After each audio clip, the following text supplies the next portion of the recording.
안녕하십니까? 안녕하세요. 네.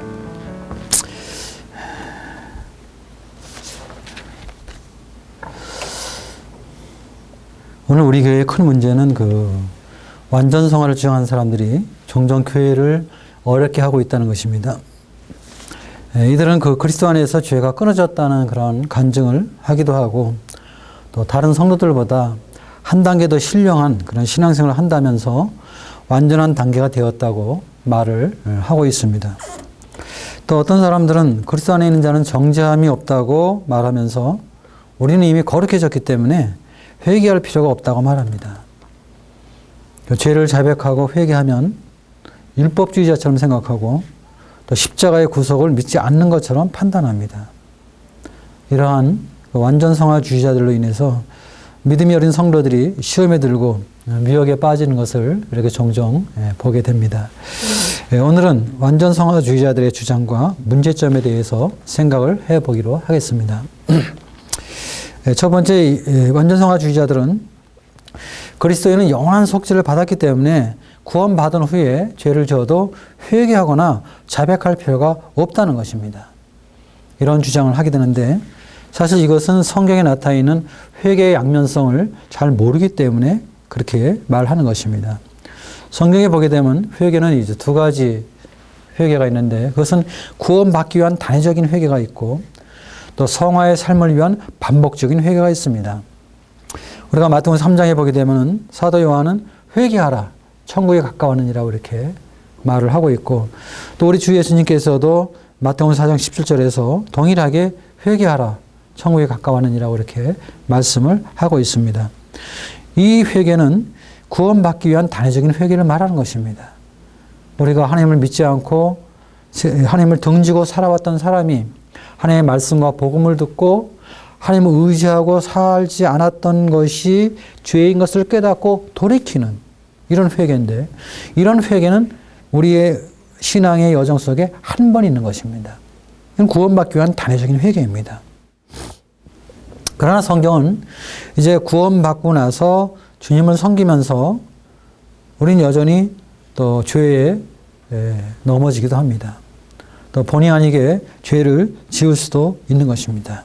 그럴 때 구원받기 위해서 회개하는 것이 아니라 구원받고 거룩한 성도가 되었는데 거룩이 회파된 그런 부분이 발생했을 때 그 부분에 대해서 회복을 위해서 하나님 앞에 회개하는, 자백하는 이런 회개가 바로 성화를 위한 회개인데, 성경은 그러한 회개를 가르치고 있습니다.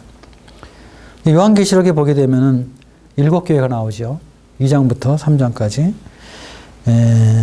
서머나 교회와 빌라델비아 교회를 빼놓고 5교회에 대해서 하나님께서 회개하라는 말씀을 하는 것을 우리가 보게 됩니다. 한 구절 찾아보겠습니다. 요한계시록 2장입니다. 2장 5절 말씀입니다. 그러므로 어디서 떨어진 것을 생각하고 회개하여 처음 행위를 가지라.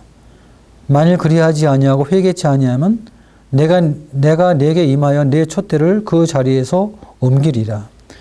에베소 교회가 참 여러 가지 사역이 훌륭한 그런 귀한 사역을 했지만, 그러나 주님은 책망할 것이 있다고 말씀하시면서 처음 사랑을 버렸다고 지금 책망하셨습니다. 그리고 이제 그 부분에 대해서 회개할 것을 말씀을 하고 있습니다. 3장 19절에 보면은 물은 내가 사랑한 자를 책망하여 징계하노니 그러므로 내가 열심을 내라, 회개하라. 라오디게아 교회에 대해서 하나님께서 이제 열심을 낼 것을 말씀하면서 회개할 것을 말씀하는 이런 부분들을 우리가 말씀에서 보게 됩니다. 여기서 이러한 말씀들은 구원받은 하나님의 교회 성도들에게 하는 말씀입니다. 하나님을 안 믿는 불신자들에게 하시는 그런 말씀이 아니죠. 그리고 이들은 구원받았지만 또 하나님을 믿는 믿음 안에 거하는 성도들이지만은, 그러나 그들의 잘못이 있을 때 그러한 부분들을 회개하기 위해서 주님께서 말씀하신 것이죠. 그래서 구원받기 위한 단회적인 회개와 성화를 위한 반복적인 회개, 이 회개에 이런 양면성이 있는데 이것을 모르기 때문에 그들은 구원받은 사람은 회개할 필요가 없다는 잘못된 주장을 하고 있는 것입니다. 요한일서 1장 9절 말씀을 보겠습니다. 1장 9절입니다.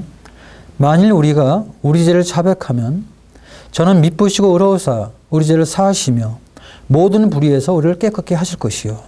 자, 우리가 구원받고 나서 죄를 지었다고 할 때 그 죄를 자백하게 되면 주님은 미쁘시고 믿을만 하시고 의로운 분이기 때문에 우리 죄를 사하신다는 것입니다.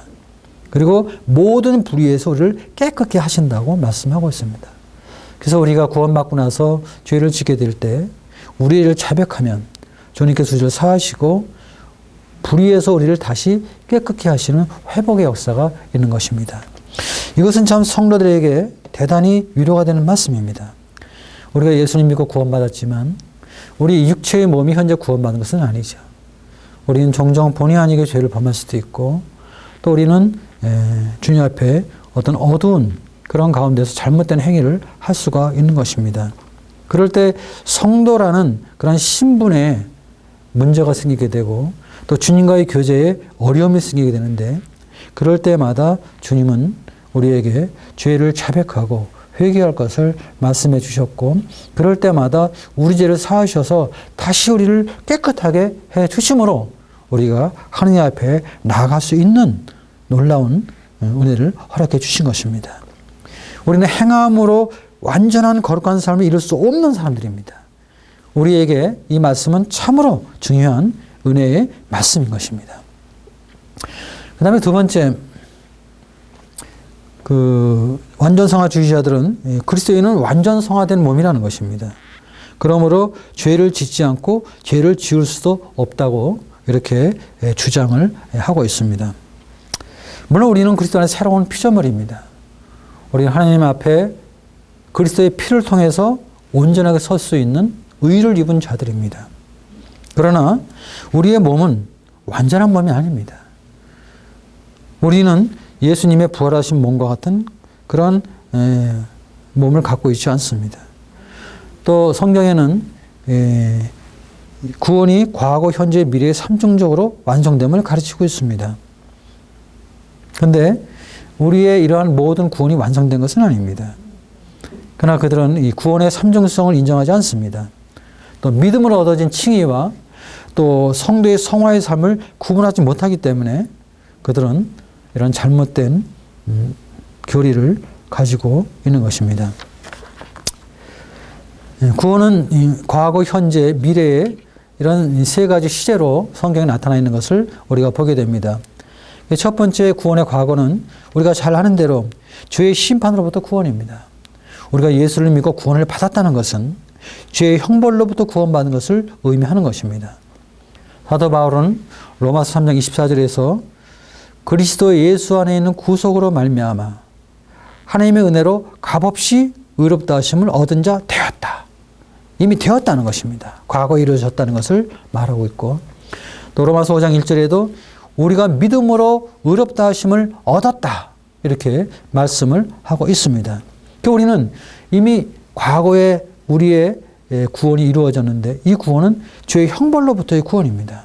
우리는 하나님으로부터 칭의를 얻은 자들입니다. 칭의가 무엇입니까? 하나님께서 그리스도를 믿은 죄인들을 의롭다고 선언하시는 전적인 하나님의 은혜입니다. 그리스도를 통해서 우리를 의인으로 인정해 주시고 받아주시는 것입니다. 그래서 우리는 죄의 심판으로부터는 완전히 구원을 받았고 그 은혜로 인해서 우리가 하나님을 찬양하고 경배를 드리는 것이죠. 그 다음에 구원은 또 현재적인 그런 시제의 구원이 있습니다. 이것은 물론 죄의 권세로부터 구원받는 것을 의미하는 것입니다.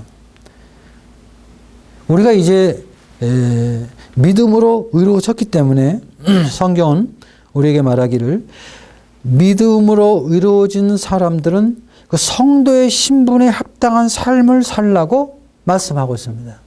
그러니까 거룩해지기 위해서 의로운 삶을 사는 것이 아니라 거룩해졌기 때문에 거룩을 추구하는 삶을 살라고 말씀하고 있죠. 우리는 이것을 성화의 삶이라고 이렇게 말을 하고 있습니다. 성화의 삶은 무엇입니까? 첫 번째, 이 세상 죄악과 구별된 삶을 말하는 것입니다. 그리고 또 우리 주 예수님의 형상을 본받는 그런 삶을 의지하는 것입니다. 그러나 이 성화의 삶은 우리가 구원받았지만 단번에 이루어지는 것은 아닙니다. 평생 동안 계속되는 하나의 과정입니다. 그런데 완전 성화주의자들은 이 칭의와 성화의 양면성을 인정하지 않는 것입니다. 그리고 오히려 이 성화의 삶을 사는 사람들, 거룩을 추구하는 삶을 사는 사람들, 율법주의자로 또 영혼 속죄를 믿지 않는 사람으로 판단하고 있는 잘못을 범하고 있는 것입니다. 그 다음에 이제 구원의 미래는 이제 궁극적인 구원입니다. 우리 예수님께서 오시게 될 때 우리는 주님을 맞이하게 될 것입니다. 그리고 우리는 완전히 성화된 몸을 갖게 될 것입니다. 우리의 이 몸과 이 피로서 우리는 하늘로 갈 수 없을 것입니다.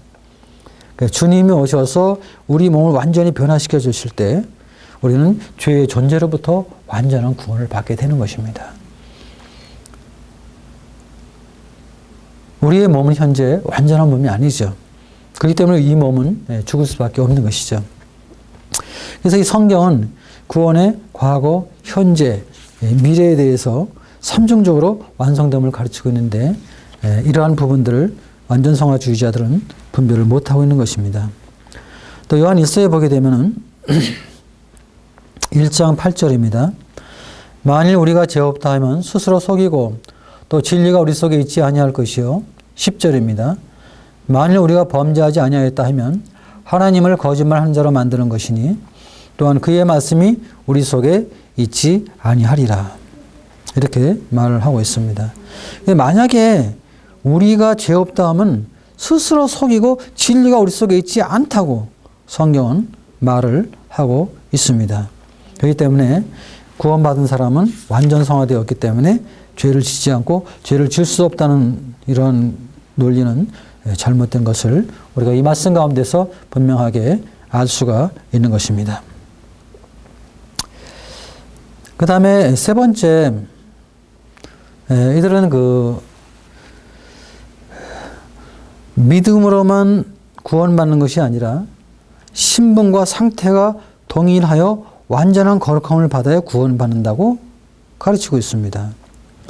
구약시대는 믿음으로 구원받았는데 신약에는 믿음으로 구원받는 것이 아니라 믿음으로 얻어진 신분과 그 신분에 합당한 삶의 상태가 동일할 때 완전한 거룩함을 받아야 구원을 받는다는 것입니다. 이들은 성경에 나와 있는 성도의 신분과 또 이 상태를 인정하지 않고 있습니다. 말씀을 잘못 분별하고 있는 거예요. 그리스도 안에서 얻어진 지위, 그 신분은 일방적으로 강조합니다. 그런데 성도로 부르심에 합당한 삶에 대해서는, 상태에 대해서는 무시하는 것이에요. 그래서 이 신분과 상태가 균형을 이룰 때 우리는 올바른 신앙생활을 정상적으로 할 수 있는데, 지위는, 신분은 인정하면서도 상태를 무시함으로 인해서 마치 무율법주의자처럼 살아가는 이런 잘못을 범하게 되는 것입니다. 우리는 예수님을 믿음으로 인해서 놀라운 신분을 갖게 되죠. 그 신분, 주님 안에서의 신분이라는 것은 그리스도께서 십자가에서 이루신 사역의 결과입니다. 그리스도가 믿음을 가질 때부터 우리는 영혼이 완전한 것이죠. 사실 우리의 그 의로움은 우리의 행위와 관계가 없는 것입니다. 주님이 이루신 십자가의 피를 통해서 그 믿음으로 우리가 구원받았기 때문에 우리는 믿음으로 하나님의 자녀라는 신분을 갖습니다. 또 하나님의 후사라는 그러한 지위를 얻게 됩니다. 또 하나님의 기업이라는 이러한 신분을 갖게 되죠. 또 우리는 왕 같은 제사장입니다. 또 우리는 성령님이 거하는 성전입니다. 이 그리스도 안에서 우리가 갖는 신분은 너무나 놀라운 것입니다. 이것은 정말 은혜로 얻어지는 하나님의 선물입니다. 그러나 우리의 실제적인 삶의 모습은 우리의 생활의 상태를 보게 될 때는 믿음으로 얻어진 신분처럼 우리 실제 삶에서 우리가 왕답게 또 제사장답게 또 하늘에 속한 자답게 그렇게 완전하게 살고 있는 것은 아니라는 것입니다. 우리가 잘 아는 이 고린도 교회를 보게 될 때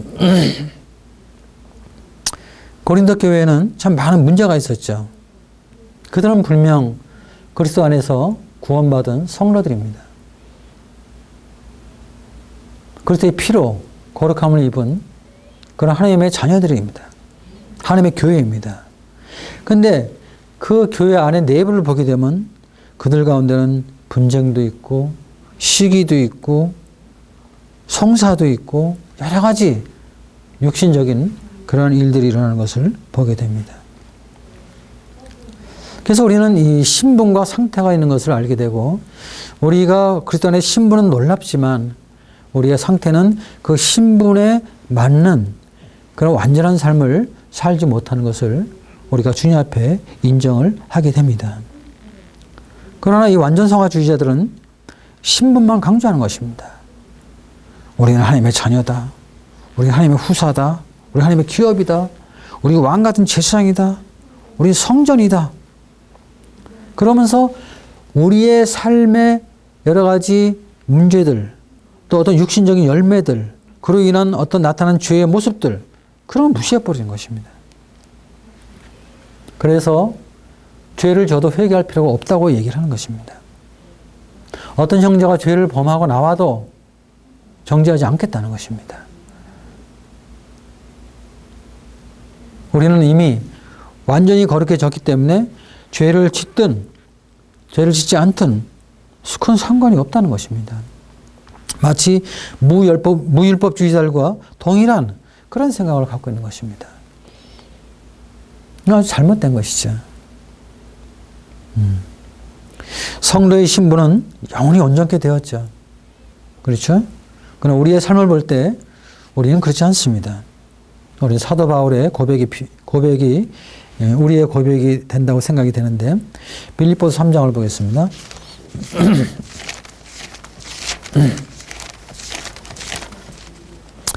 빌립보서 3장 12절부터 14절입니다.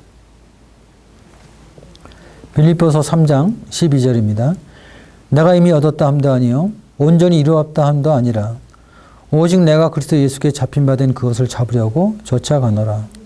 형제들아 나는 아직 내가 잡은 줄로 여기지 아니하고 오직 한 일, 즉 뒤에 있는 것은 잊어버리고 앞에 있는 것을 잡으려고 표대를 향하여 그리스도 예수 안에서 하나님이 위에서 부르신 부름의 상을 위하여 쫓아가노라. 내가 이미 얻었다 함도 아니냐. 온전히 이루었다 함도 아니라고 사도 바울은 고백을 하고 있습니다. 다만 그리스도 예수께서 잡힌 바 된 그것을 잡으려고 쫓아간다. 그래서 사도 바울은 내가 이미 잡은 줄로 여기지 아니하고 완전히 이루어졌다고 생각하지 아니하고 또 뒤에 있는 것을 잊어버리고 앞에 있는 것을 잡으려고 표대를 향해서 그리스도 예수 안에서 하나님의 부르신 부름의 상을 위하여 쫓아간다고 이렇게 말을 하고 있습니다. 이것이 주님의 은혜로 구원받은 그리스도인의 합당한 고백이라고 생각이 듭니다.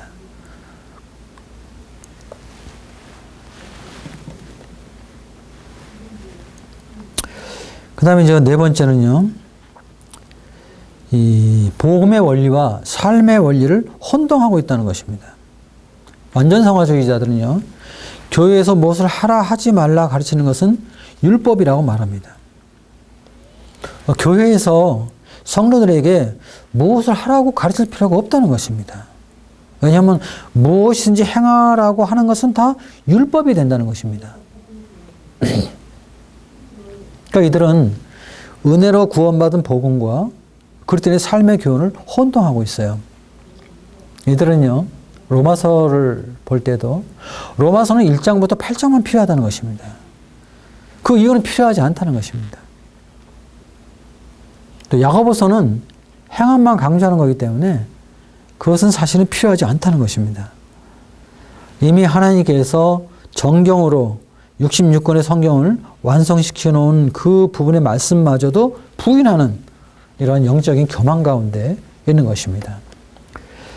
우리는 성경을 보게 되면 모든 서신서가 이 복음의 원리와 삶의 원리를 동일하게 가르치고 있는 것을 보게 됩니다. 로마서도 1장부터 8장은 이 복음에 대해서 사도 바울이 이야기를 하고 있습니다. 그다음에 9장부터 11장까지는 이스라엘 경륜에 대해서 말하고 있고 12장부터 16장까지는 성도의 삶에 대해서 여러 가지로 우리에게 교훈을 하고 있습니다. 그래서 이 복음의 원리 가운데 순종한 자들은 또 복음 안에서 구원받은 성도의 삶의 원리가 있음을 우리에게 분명히 말씀해 주고 있는 것입니다. 갈라디아서도 1장부터 4장까지는 그 율법과 은혜에 대해서 어떤 복음의 원리를 가르치고 있습니다. 그리고 5장부터 6장까지는 그러한 복음 안에서 은혜로 구원받은 사람들의 성도의 삶에 대해서 우리에게 말씀을 해주고 있습니다. 또 에베소서도요. 1장부터 3장까지는 믿음으로 얻어진 그 신분에 대해서 자세하게 말씀하고 있습니다. 4장부터 6장까지는 그러한 신분에 합당한, 그러한 구원에 합당한 부르심의 삶을 사는 사람들이 어떻게 살아야 될까에 대해서 말씀을 가르치고 있습니다.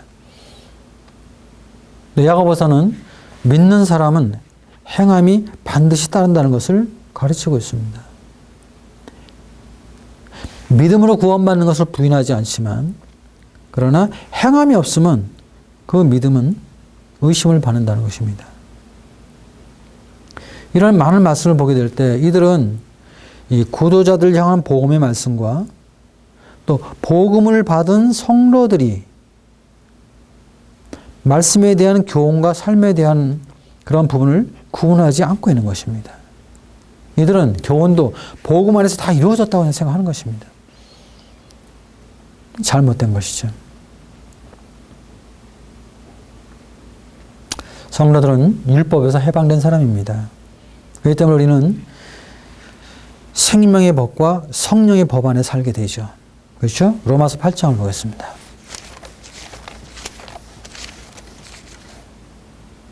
1절부터 4절까지 읽어드리겠습니다. 그러므로 이제 그리스도 예수 안에 있는 자에게는 결코 정죄함이 없나니 이는 그리스도 예수 안에 있는 생명의 성령의 법이 죄와 사망의 법에서 너를 해방하였습니다.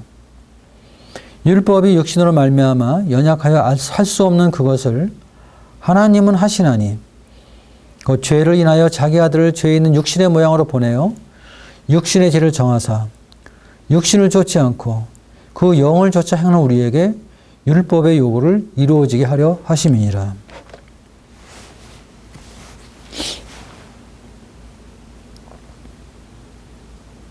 우리는 결코 정죄함이 없는 사람들입니다. 왜냐하면 그리스도 예수 안에 있기 때문입니다.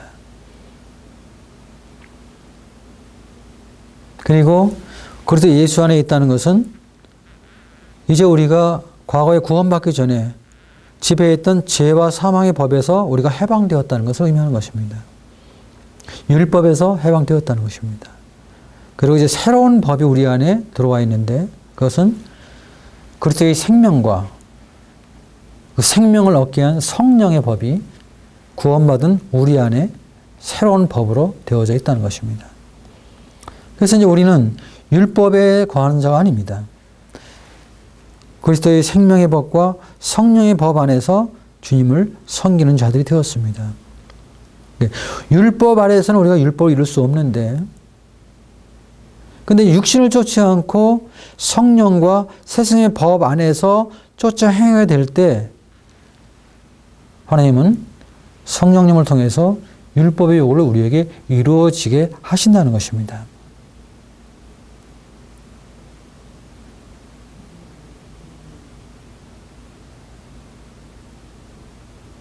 우리는 주님을 섬기면서 주님 앞에 어떤 우리의 소원을 갖게 됩니다. 우리의 소원은 성령님의 능력을 의지하는 믿음 속에서 역사하시는 주님을 경험하게 되는 것이죠. 그러니까 우리의 의지와 노력으로 행할 때 우리는 실패할 수밖에 없는 것입니다.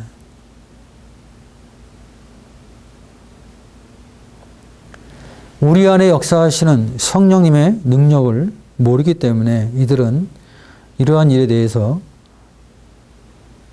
삶의 원리를 부인하는 것입니다. 삶의 교훈을 부인하는 것입니다. 우리가 누가복음에 보게 되면은 마리아를 보게 되는데, 누가복음 2장을 보겠습니다.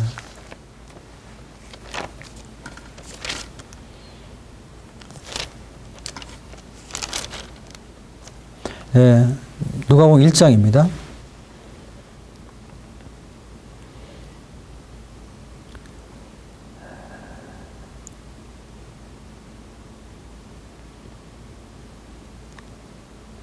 (26절부터) 읽겠습니다. 여섯째 달에 천사 가브리엘이 하나님의 보내심을 받들어 갈릴리 나사렛이라는 동네에 가서 다윗의 자손 요셉이라는 사람과 정혼한 처녀에게 이르니 그 처녀의 이름은 마리아라. 그에게 들어가 가로되 은혜를 받은 자여 평안할지어다 주께서 너와 함께 하시도다 하니 처녀가 그 말을 듣고 놀라 이런 인사가 어찌민가 생각하며 천사가 일러 가로되 마리아여 무서워 말라. 내가 하나님께 은혜를 얻었느니라. 보라 네가 수태의 아들을 낳으리니 그 이름을 예수라 하라. 저와 큰 자가 되고 지극히 높으신 이 아들의 일컬을 것이요 주 하나님께서 그 조상 다윗의 위를 저에게 주시리니 영원히 그 야곱의 집에 왕노를 하실 것이며 그 나라가 무궁하리라. 마리아가 천사에게 말하되 나는 사내를 알지 못하니 어찌 일이 있으리이까. 천사가 대답하여 가로되 성령이 네게 임하시고 지극히 높으신 이의 능력이 너를 덮으시리니 이러므로 나실 바 거룩한 자는 하나님의 아들이라 일컬으리라. 보라 내 친정 엘리사벳도 늙어서 아들을 배웠느니라. 본래 수태하지 못한다 하던 이가 이미 6달이 되었나니 대저 하나님의 모든 말씀은 능지 못하심이 없느니라. 마리아가 가로되 주의 계집종이오니 말씀대로 내가 이루어지이다 하며 천사가 떠나가니라.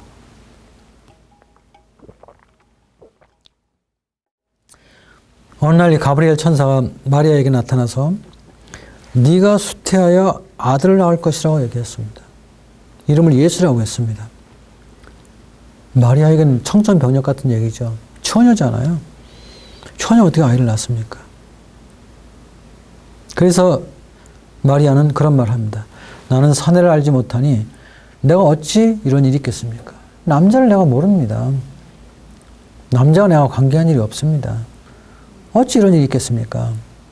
그럴 때 가브리엘이 말하기를 성령이 내게 임하시고 지극히 높으신 이의 능력이 너를 덮으시리니 그러므로 나실 바 거룩한 자는 하나님의 아들의 일컬을 받을 것이다. 이런 말씀을 하게 될 때 마리아가 주여 계집종이오니 말씀대로 내게 이루어지이다 하는 것을 보게 됩니다. 그러니까 하나님께서 마리아에게 하신 말씀은 마리아 스스로 할 수 있는 것이 아니었습니다. 하나님이 함께 하시겠다는 것입니다. 하나님이 그 일을 이루시겠다는 것입니다. 어떤 방법으로? 성령님을 통해서. 오늘날 신약성경에 많은 우리의 가르침의 말씀이 있습니다. 그 말씀은 우리의 능력과 우리의 의지로 행해서 이루어지는 말씀은 아닙니다. 그렇게만 한다면 우리 실패할 수밖에 없죠. 그런 자들은 대부분 낙심하게 되는 것입니다.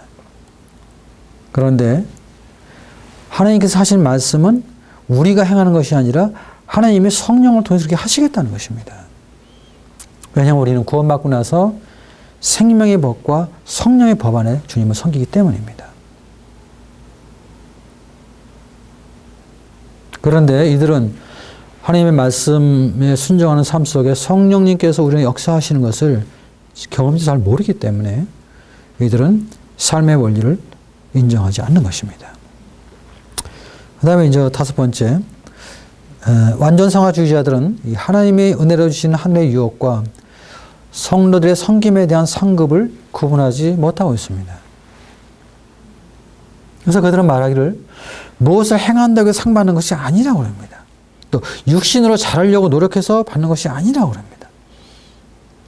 아무 일 안 해도 아무것도 안 해도 믿음으로 하늘의 모든 유업을 받는다는 것입니다. 상을 받는다는 것입니다.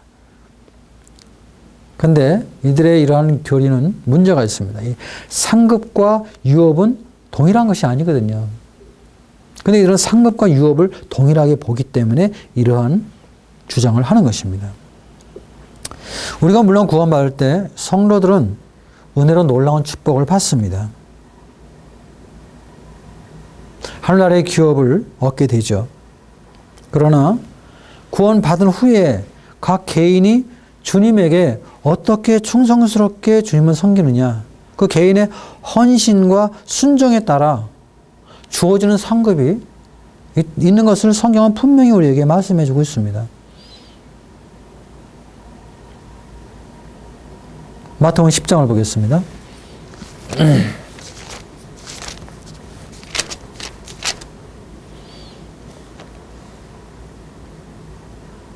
40절부터 42절 보겠습니다.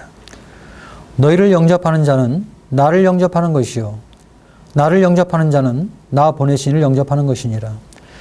선지자의 이름으로 선지자를 영접하는 자는 선지자의 상을 받을 것이요 의인의 이름으로 의인을 영접하는 자는 의인의 상을 받을 것이요 누구든지 제자의 이름으로 이 소자 중 하나에게 냉수 한 것이라도 주는 자는 내가 진실로 너에게 이르노니 그 사람이 결탄코 상을 잃지 아니하리라 하시니라. 어떤 그 상급에 대한 말씀을 지금 하고 있잖아요. 근데 이 42절에 보면은 제자의 이름으로 이 소자 중 누구에게 이 냉수 한 것을 주는 것도 하나님은 상을 잃지 아니한다고 말씀을 하고 있습니다.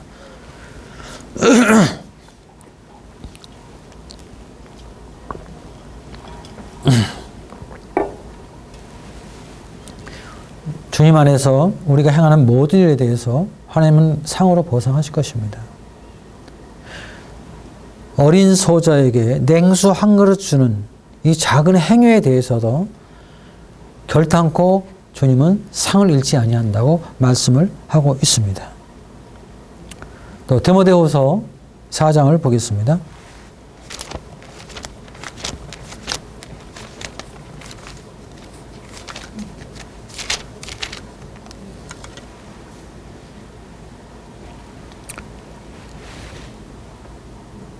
(6절부터) (8절) 보겠습니다. 관제와 같이 벌써 내가 부음이 되고 나의 떠날 기약이 가까웠도다. 내가 선한 싸움을 싸우고 나의 달려갈 길을 마치고 믿음을 지켰으니 이제 후로는 나를 위하여 의의 면류관이 예비되었으므로 죽어도 의로우신 재판장이 그날에 내게 주실 것이니 내게만 아니라 주의 나타나심을 사모하는 모든 자에게 아니라. 사도 바울의 마지막 서신서로 우리가 알고 있죠. 이제 사도 바울이 주님 앞에 갈 그런 시간이 가까워 왔을 때 고백한 사도 바울의 신앙 고백입니다. 내가 선한 싸움을 싸우고 나의 달려갈 길을 마치고 믿음을 지켰다는 것입니다. 이후로는 뭐가 있어요? 나를 위하여 의의 면류관이 예비되었다. 의의 면류관이 예비되었다.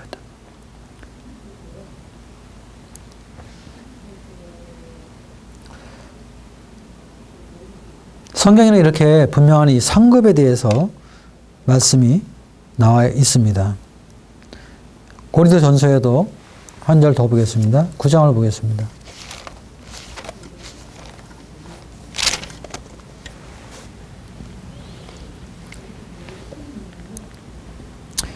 (24절입니다) 운동장에서 다름질한 자들이 다 달아날지라도 오직 상 얻는 자는 하나인 줄 너희가 알지 못하느냐. 너희도 얻도록 이와 같이 다름질하라. 이기기를 다투는 자마다 모든 일에 절제하나니 저희는 썩을 면류관을 얻고자 하되 우리는 썩지 아니할 것을 얻고자 하노라. 그러므로 내가 다름질하기를 향방 없는 것 같이 아니하고 싸우기를 허공을 치는 것 같이 아니하여 내가 내 몸을 쳐 복종하게 함은 내가 남에게 전파한 후에 저희가 도리어 버림이 될까 두려워함이로라. 사도 바울이 여러 사람이 다른 박질을 해도 상 받는 자는 하나라고 말하면서 너희도 얻도록 이와 같이 하라고 말씀을 하고 있습니다. 그래서 이 분명히 하나님께서 은혜로 우리에게 주시는 유업과 또 우리의 구원받고 난 이후에 주님에 대한 섬김에 대한 상급을 분명하게 우리에게 말씀을 해주고 있습니다. 그런데 이 완전성화주의자들은 은혜로 받는 축복과 믿음으로 행한 일에 대한 상급을 구분하지 못하고 있는 것입니다. 믿음으로 이미 상을 받았다고 주장을 하고 있습니다. 그래서 이 주님을 위해서 헌신하고 또 자기 삶을 드리는 성도들을 육신적으로 생각하고 또 율법적으로 판단하면서 은혜를 누리기만 하면 된다고 하면서 성도들의 헌신을 막고 또 자신들도 헌신하지 않는 이러한 모습들을 보게 됩니다. 결국은 이러한 삶을 산다면 방종을 흘 수밖에 없는 그러한 논리를 주장하고 있는 것입니다. 이들이 이렇게 잘못된 그런 견해를 갖고 있는 것은 말씀을 올바로 분별하지 못하고 있기 때문입니다. 모든 성경 말씀을 영원한 속죄로 보고 그리고 어떠한 가르침에 대한 말씀이 있을 때 그것을 율법으로 판단하게 되는 것입니다. 잘못된 분별 가운데 있기 때문에 이렇게 되는 것이죠. 베드로후서에 있는 말씀을 이제 보고 마치도록 하겠습니다.